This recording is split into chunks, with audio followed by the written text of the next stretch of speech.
an astonishing bike. What, like, absolutely astonishing. But for me,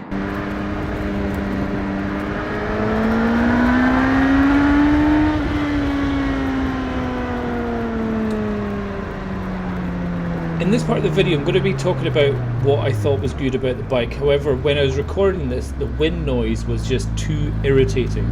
So I'm going to do a bit of ASMR, no that's not right, some dubbing, effectively. And so if my hands are moving in a way that doesn't quite match up with what I'm saying, it's because I'm listening to myself, trying to remember what I said, say it again, and just give you nice, clear audio of my thoughts here. So here we go.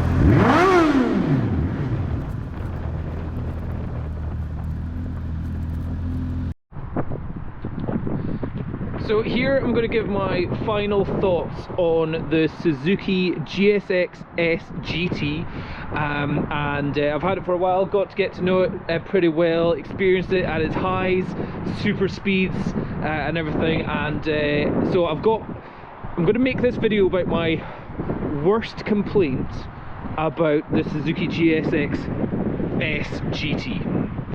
So what I'm going to do in this video is I'm going to give you a compliment sandwich.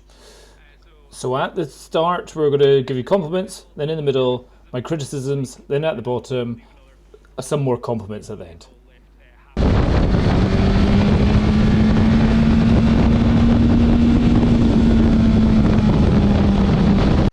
So to start off with the compliments, what are the compliments I give about this bike? Absolutely everything.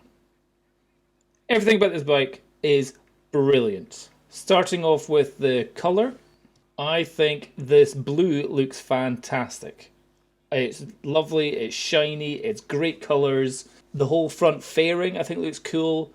These air gaps are cool. These little fins, which may have some aerodynamic effect, are really cool. Air coming underneath the visor there. Even within the lights, there's little gaps there for the air to get through. I think the looks of this bike, even the wing mirrors, which at the start was like, these are a bit weird, but they're actually not that weird at all. They're just quite far forward. They're very hard to adjust whenever you're actually out riding. But when you're trying to use them, they're absolutely fine. And I just think it looks great. You've got a suspension, the adjustable suspension at the front, and the rear suspension, which I never played with, but it is fairly simple to adjust at the back there as well.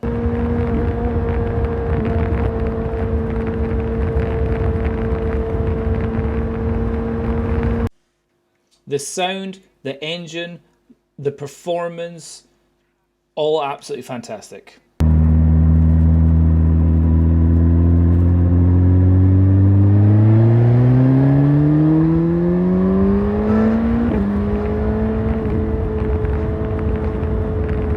If anybody asked me, would I recommend buying this bike? Absolutely, yes I would. If somebody asked me, is it a good bike? Absolutely, yes, yes, yes. Gearbox is great. The quick shifter is fantastic, both up and down. I've been told it's as good as the H2 gearbox. Absolutely no complaints there. The power, 150 horsepower is more than enough. I've never been felt like I've been wanting or needing more power. I actually say here that this is better than the Honda CB1000R. The power delivery is much smoother. There's no kind of like at any point, holy crap, I'm going to kill myself. Much smoother, much linear delivery of power and torque.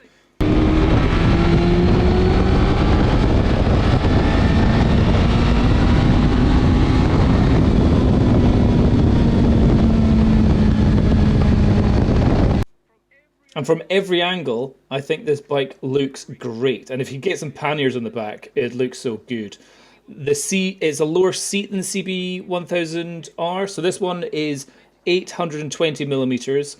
The Honda CB1000R, which is obviously a slightly different bike, is 830 millimeters. So tiny difference, but that was enough for me to find this one as a more comfortable, more safer, more secure bike. Again, the engine, it looks great.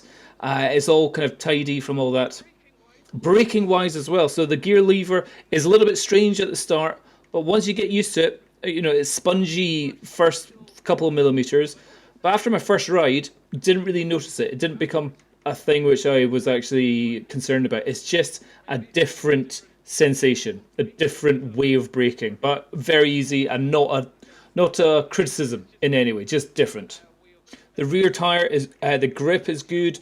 The solidness of the metal is obviously not a single-sided swing arm, so much easier to adjust the chain tension on this. You don't need to take anything apart.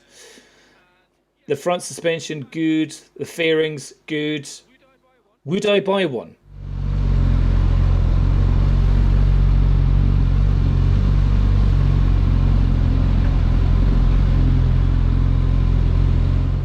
Would I recommend one? Yes. If somebody was asking for an amazing bike, I would 100% say this bike.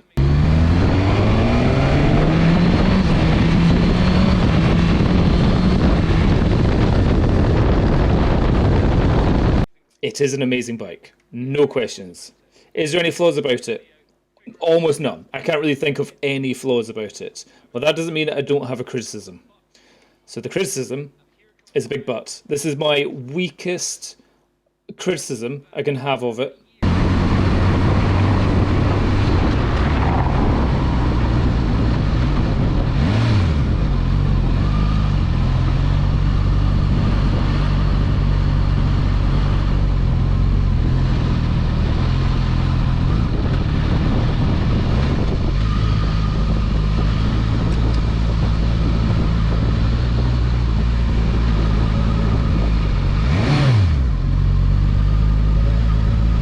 Over my year of riding motorbikes, getting used to lots of different bikes, I've only had my license for 9 months, my full license. A bike with flaws, what I've learned over the time is a bike with flaws doesn't make a bad bike. And this bike has no flaws. And because of that, it doesn't make me love it. I haven't developed a relationship with it. It hasn't got a name. It doesn't give me a song in my head whenever I'm out riding. A bike with flaws could be so much more fun, so much more enjoyable, build a relationship. Oh, with this bike, there's no flaws, there's no criticisms of it. I haven't given it a name. When I ride it, I don't have a song in my head. It's not singing to me, although I'm not talking about the exhaust note or anything. I'm just like, there's not a tune in my head whenever I'm riding it. It looks great, it sounds great, it goes great, but I haven't developed a relationship with it. I was saying, like in Star Trek, there's the android Data. That's what this bike is. He's perfect. He's great at everything, but he doesn't have a personality, and that's what I found that is it. Oh, come on.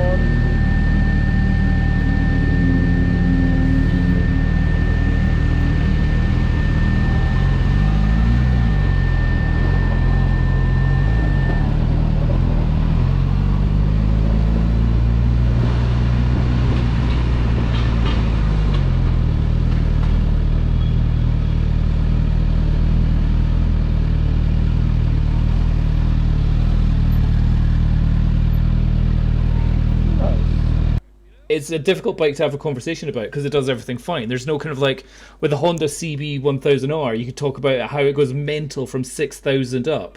But this, you wouldn't ever talk about that. It's just a really good bike. Cannot complain. But there's no point I'll be down at the pub going, oh, you know what's like once you get above 6,000 revs and you go up to the 9, 8, 11,000 revs. Oh, it's amazing. That I did with the Honda CB1000R because it's a whole different bike there.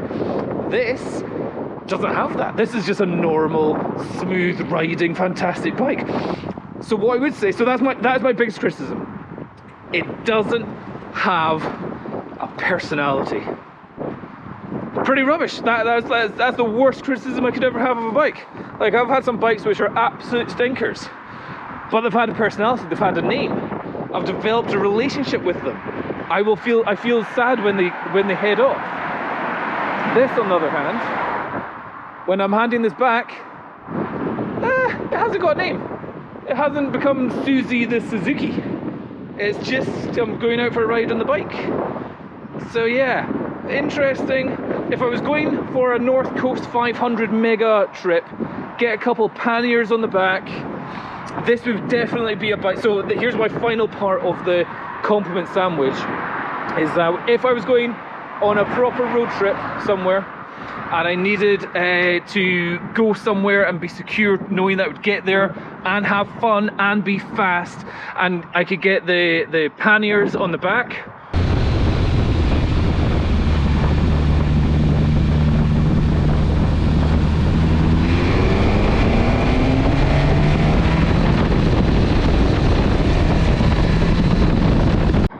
This is a 100% buy. Yes, no question about it. Happy days. But after I've done that massive road trip and I've successfully got back, I would have no problem handing it back. There'd be no kind of like, oh, I'm gonna miss you. Oh, we've had such a great time together. Shit, this is like it's so good. It just becomes a tool. It's just a tool. Tell me if that, and that is me nitpicking as much as I can, because there's literally nothing to fault this bike about. Nothing about the engine, the performance, the looks. I think it looks fantastic. I love it. No, I'm impressed by it, but I don't love it. And I haven't developed a relationship with it. And I don't know if I would, because it doesn't have any flaws, and you can't develop my riding with it, well, it's just kind of flawless.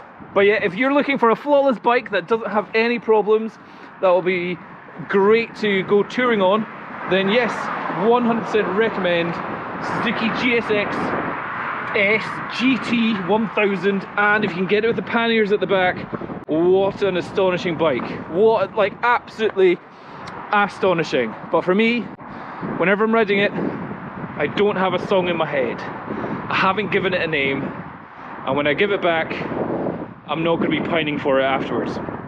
So for me, the Honda CB1000R didn't look as good as this. Has the same amount of power and all that kind of stuff. This one looks better, has about the same amount of power. Probably this is more aerodynamic. This is probably more stable at higher speeds. It's probably more efficient. All those little things. Probably in the end I'll still go for the Honda CB1000R. But just before we go, let's have a little rev test. And this tunnel is a great place for a rev test. So you turn it on. Suzuki GSX S1000GT in a bit of a windy day. One touch start. Exhaust sounds good. Whoa. Let's do that again.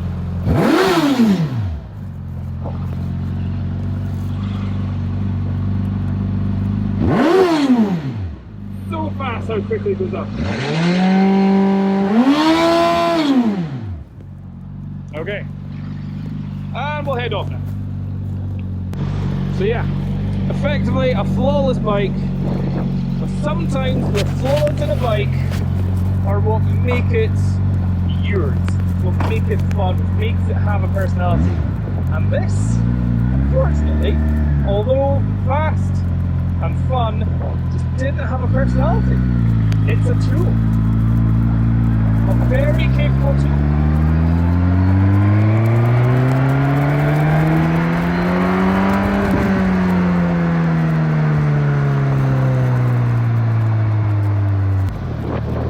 Right. Very easy. U-turn. Let's get this up.